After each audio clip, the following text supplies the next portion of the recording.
Hello, I'm WeebSack and welcome back to another video. Today we'll be reviewing Darling in the Franxx. I'm very excited about this one, but anyways, let's hop into it. To start off, let's go over a quick synopsis from my anime list. All credit goes to them.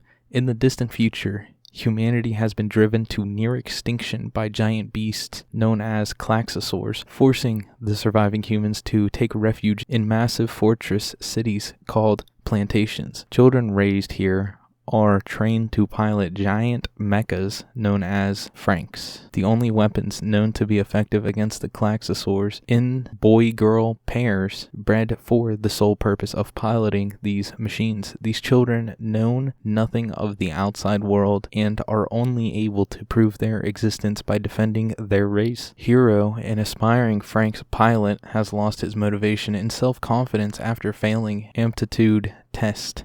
Skipping out on his class graduation ceremony, Hiro retreats to the forest lake where he encounters a mysterious girl with two horns growing out of her head. She introduces herself by her codename 02, which is known to belong to an infamous Franxx pilot known as the Partner Killer. Before Hiro can digest the encounter, the plantation is rocked by a sudden Klaxosaur attack. 02 engages the creature in her Franxx, but it is heavily damaged and crashes near Hiro. Finding her partner dead, 02 invites Hiro to pilot the mecha with her, and the duo easily defeats the Klaxosaur. In the ensuing fight, with a new partner by his side, Hiro has been given a chance at redemption for his past failures, but at what cost? Dope ass synopsis coming from my anime list. I couldn't write one better myself, but anyways, let's hop over to the review. First up, the story. I have to say I rather enjoyed the story. There was a couple good twists in there scattered around, pretty good stuff in there all around. I like the pacing of the story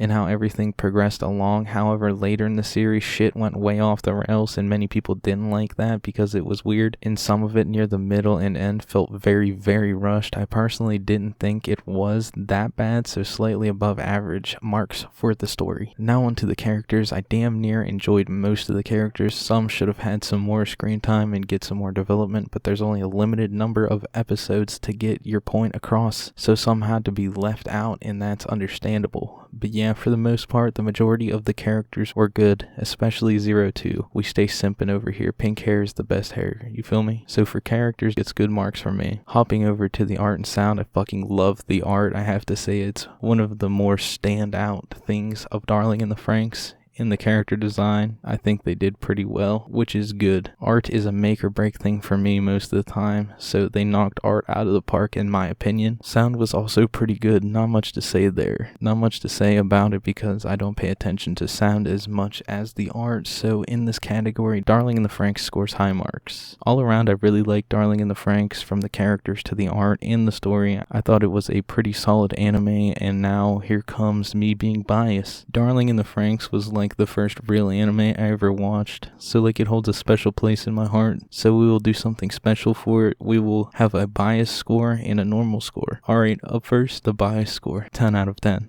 All day, every day. I love this shit. Now for the realistic and normal score, I would have to say a 7.5 out of 10. I really wanted to give it an 8 out of 10, but like previously stated, the story in the middle and closer to the end went off the rails and felt very rushed. Like honestly, they probably could have stretched it out for another season and probably would have had a hit on their hands, because I know from what I've heard, a lot of people didn't like the pacing. But all around, I straight simp for Darling in the Franxx. I would like to watch it again, but that mix of post-anime depression and real depression hit so damn hard, I don't think I could handle it. Maybe one day, but still, they have manga, so that might be worth checking out. One last thing before I end off, if you haven't seen Darling in the Franxx, I honestly suggest you checking it out. I loved it, and you might too. But anyways, thank you so much for watching this video. Drop your review of Darling in the Franxx in the comments. Also check the description for all my links and more information on the anime, and don't forget to drop a like and subscribe. I'll see you in the next one.